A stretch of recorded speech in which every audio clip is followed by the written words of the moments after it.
जी हाँ दोस्तों, अब की बार किसकी सरकार? बंगाल समेत 5 राज्यों के नतीजे आने हुए घोषित। किस पार्टी को मिल रही है कितनी सीटें? तो वहीं दिल्ली में एक हफ्ते का बड़ा लॉकडाउन, अरविंद केजरीवाल ने किया बड़ा ऐलान। तो वहीं ममता बनर्जी, शुभेंदु अधिकारी, बाबुल सुप्रियो जैसे वीआईपी सीट पर किसको मिल रही है जीत? तो वहीं उत्तर प्रदेश में बेशर्मी की सारी हदें हुई पार। यूपी के जौनपुर में ऑक्सीजन देने वाले पर ही दर्ज हुआ मुकदमा। अगर आप भी देश में गोदी मीडिया का विरोध करते हैं तो लाइक करें इस वीडियो को, चैनल को सब्सक्राइब करने के बाद इस घंटी को दबाना बिल्कुल न भूलें।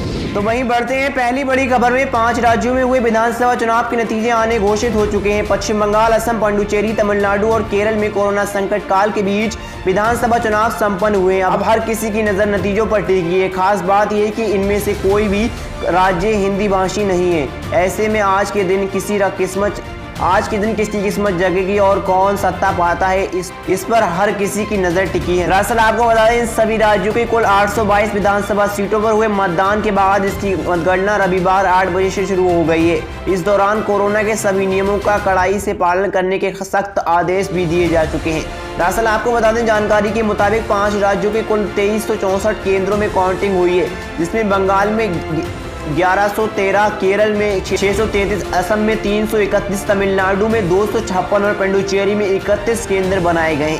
बताया जा रहा है कि कोरोना के दिशा निर्देश के अनुसार कोई भी उम्मीदवार या उसका एजेंट बिना कोरोना नेगेटिव की रिपोर्ट लाए काउंटिंग रूम में प्रवेश नहीं कर सकेगा। ऐसे में साफ जाहिर है कि जहां भी मतगणना केंद्र बनाए गए हैं वहां किसी भी अप्रिय घटना को रोकने के साथ साथ कोरोना गाइडलाइन की सख्ती से पालन करना भी प्रशासन की सबसे बड़ी जिम्मेदारी बनी हुई है। दरअसल आपको बता दें, हाल ही में सामने आए एग्जिट पोल पर अगर नजर डालें तो बंगाल में ममता बनर्जी और बीजेपी के बीच कांटे की टक्कर देखने को मिल रही है। तो वहीं केरल में एलडीएफ की सरकार बनती नजर आ रही है। इसके अलावा असम में एग्जिट पोल के मुताबिक बीजेपी को बढ़त, तो वहीं तमिलनाडु में डीएमके को बहुमत मिलता नजर आ रहा है। हालांकि असली तस्वीर मतगणना के बाद ही साफ होगी। दरअसल आपको बता दें, मतगणना स्टार्ट हो गई है। वहीं इसी चुनाव में सबसे ज्यादा अगर किसी राज्य पर लोगों की नजर टिकी है तो वही पश्चिम बंगाल।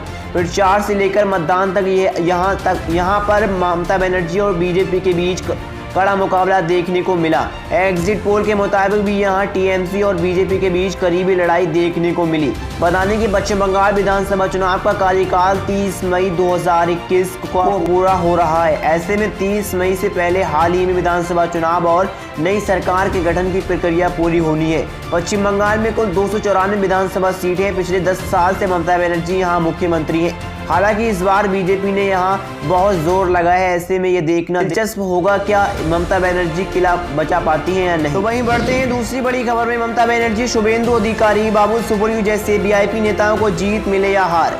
दरअसल आपको बता दें कि एबीपी सी बोर्डर के एग्जिट पोल में हमने कई हाई प्रोफाइल सीटों का भी आकलन किया है। इस सर्वे के मुताबिक ममता अपने पुराने साथी शुभेंदु अधिकारी को हराकर नंदीग्राम का किला फतह कर लेंगी। दरअसल आपको बता दें कि पश्चिम बंगाल पर बड़ी सीटों पर ममता बनर्जी की सरकार बनती हुई नजर आ रही है। आपकी क्या राय हमें कमेंट में जरूर बताएं। तो वहीं बढ़ते हैं तीसरी बड़ी खबर में। दिल्ली में एक हफ्ते का और बड़ा लॉकडाउन, मुख्यमंत्री अरविंद केजरीवाल ने किया बड़ा ऐलान। दरअसल आपको बता दें, दिल्ली में कोरोना की चौथी लहर को काबू करने के लिए लॉकडाउन को 7 और दिनों के लिए बढ़ा दिया गया है। मुख्यमंत्री अरविंद केजरीवाल ने ट्वीट कर इसकी जानकारी दी है। राष्ट्रीय राजधानी में 19 अप्रैल की रात 10 बजे से ही लॉकडाउन लागू है। फिलहाल यहाँ 3 मई को सुबह 5 बजे खत्म होने वाला था, लेकिन अब 10 मई तक लॉकडाउन रहेगा। दरअसल आपको बता दें, दिल्ली में सबसे पहले 19 अप्रैल की रात बजे 6 दिनों का लॉकडाउन लगाया गया था। बाद में 25 अप्रैल को इसे एक हफ्ते के लिए बढ़ा दिया गया था, जो 3 मई को सुबह 5 बजे खत्म होने वाला था। लेकिन अब मुख्यमंत्री अरविंद केजरीवाल ने इसे एक और हफ्ते के लिए बढ़ाने का ऐलान किया है। ऐसा दिल्ली में कोरोना के बढ़ते मामलों को देखते हुए किया गया है। दरअसल आपको बता दें, दिल्ली में शुक्रवार को कोरोना वायरस संक्रमण की वजह से 375 और मरीजों की मौत हो गई थी, जबकि कोविड-19 की 27,047 नए मामले सामने आए थे। राष्ट्रीय राजधानी में केस पॉजिटिविटी रेट 32% रही है। शुक्रवार को लगातार 9वां दिन था जब दिल्ली में कोरोना वायरस संक्रमण से 300 से अधिक मौतें हुई थी। अब दिल्ली में संक्रमित की कुल संख्या बढ़कर 11,49,333 हो गई, जिसमें से 10 लाख से अधिक संक्रमण मुक्त हो गए। वहीं मरने वालों की संख्या 16,000 पहुंच गई है। दरअसल आपको बता दें, दिल्ली के मुख्यमंत्री अरविंद केजरीवाल ने शनिवार को कहा है कि राष्ट्रीय राजधानी दिल्ली में 18 से 44 वर्ष के लोगों को वैक्सीन 3 मई से शुरू किया जाएगा। 1 मई को राष्ट्रीय राजधानी के सिर्फ एक सरकारी सेंटर पर 18 के लिए वैक्सीन शुरू हो पाएगा। दरअसल आपको बता दें, अरविंद केजरीवाल ने कहा है कि हमें 4 लाख टीके मिले हैं जो वितरित किए जा रहे हैं। टीकाकरण के लिए अब कोई भी वॉक इन नहीं है, केवल नियुक्त और पंजीकरण वाले लोगों के ही आना होगा। दरअसल आपको बता दें, देश में बढ़ते कोरोना मामले को लेकर के सरकार लॉकडाउन लगाएगी क्या नहीं, हमें कमेंट में जरूर बताएं। तो वहीं बढ़ते हैं चौथी और बड़ी खबर में। यूपी के जौनपुर में ऑक्सीजन देने वाले पर ही दर्ज हुआ मुकदमा। दरअसल आपको बता दें, इस मुकदमे को कई लोग मददगारों को खामोश करने की कोशिश के तौर पर देख रहे हैं। तो वहीं प्रशासन का तर्क है कि युवक अस्पताल के बाहर अव्यवस्था पैदा कर रहा था, जिसकी वजह से मेडिकल स्टाफ को दिक्कत हो रही थी। आपको बता दें, जौनपुर के डीएम मनीष वर्मा ने बीबीसी से बात करते हुए कहा है कि अभी युवक के खिलाफ कोई कार्रवाई नहीं की गई है। एडीएम की टीम पूरे मामले की जांच कर रही है। प्रशासन का इरादा किसी को बेवजह दंडित करना नहीं है। दरअसल आपको बता दें, जौनपुर कोतवाली में विक्की अग्री नाम की युवक के खिलाफ महामारी एक्ट की धारा 3 और भारतीय दंड संहिता की धारा 188 और 269 के तहत मुकदमा दर्ज किया गया है। ये मुकदमा जौनपुर के मुख्य चिकित्सा अधीक्षक की शिकायत पर दर्ज कराया गया है।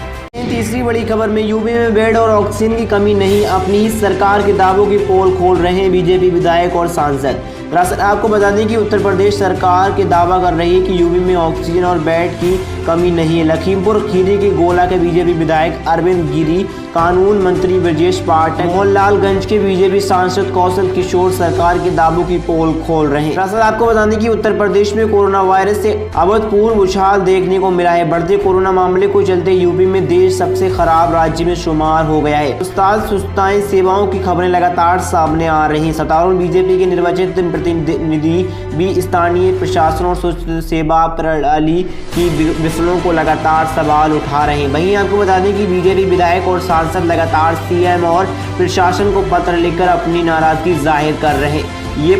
ये पत्र सोशल मीडिया पर भी वायरल हो रहे हैं। प्रतिनिधि अपने बयान जारी कर रहे हैं। पत्र में संकेत दे रहे हैं कि यूपी बीजेपी इकाई में सब कुछ ठीक नहीं है। वहीं आपको बता दें कि मुख्यमंत्री योगी आदित्यनाथ दावे कर रहे हैं कि राज्य में बेड ऑक्सीजन आदि की कोई कमी नहीं है। वहीं बीजेपी के निर्वाचित सदस्य सरकार के दावों की पोल खोल रहे हैं। इस बारे में बीजेपी यूपी के प्रवक्ता हीरो वाजपेयी ने कहा है कि हर किसी की सर्वोच्च प्राथमिकता की चीजें बेहतर हो और इस तरह के पत्राचार का मकसद किसी पर दोषारोपण करने का नहीं है। यह केवल वर्तमान सुविधाओं को बेहतर बनाने के लिए है। इस समय सत्ता पक्ष और विपक्ष दोनों को ब्लेम गेम से ऊपर उठाना चाहिए और सुविधाओं की कमी को उजागर करना चाहिए। वहीं आपको बता दें कि गुरुवार को लखीमपुर खीरी के गोला के बीजेपी विधायक अरविंद गिरी ने जिला अधिकारी डीएम को पत्र लिखा। पत्र में उन्होंने लिखा है कि उनके 2 दर्जन से ज्यादा सहयोगी की मौत ऑक्सीजन न मिलने के कारण हुई है। ऑक्सीजन की कमी से सैकड़ों लोग मर रहे हैं। उन्होंने अपने निर्वाचन क्षेत्र में और बेड बढ़ाने और चिकित्सा व्यवस्था और दुरुस्त करने को कहा है। दरअसल आपको बता दें कि ईटी से बात करते हुए गिरी ने कहा है कि लोग ऑक्सीजन के लिए रो रहे हैं और मैं उनकी मदद नहीं कर सका। मैं डीएम से निवेदन करता हूं कि लेकिन कोई फायदा नहीं हुआ। सीएम राज्य के लिए जो कर रहे हैं वह किसी अन्य सीएम द्वारा नहीं किया गया। उन्होंने काफी प्रयास किए लेकिन जमीनी स्तर पर प्रशासन सब बर्बाद कर रहा है। जिला प्रशासन विफल साबित हो रहा है। उन्होंने कहा है कि उनके संचार के बाद तहसील प्रशासन ने कहा है कि अगले 2 दिनों के अंदर कम से कम गोला के अंदर ऑक्सीजन की कमी को खत्म कर दें। दरअसल आपको बता दें कि कानून मंत्री ब्रजेश पाठक सबसे पहले ऐसे निर्वाचित सदस्य थे जिन्होंने राज्य सरकार को पत्र लिखा। उन्होंने पत्र में लखनऊ प्रशासन की असफलता की ओर से ध्यान केंद्रित करवाया। उन्होंने पत्र में लिखा है कि किस तरह लखनऊ में बेड ऑक्सीजन और इलाज न मिलने से लोगों की मौत हो रही है।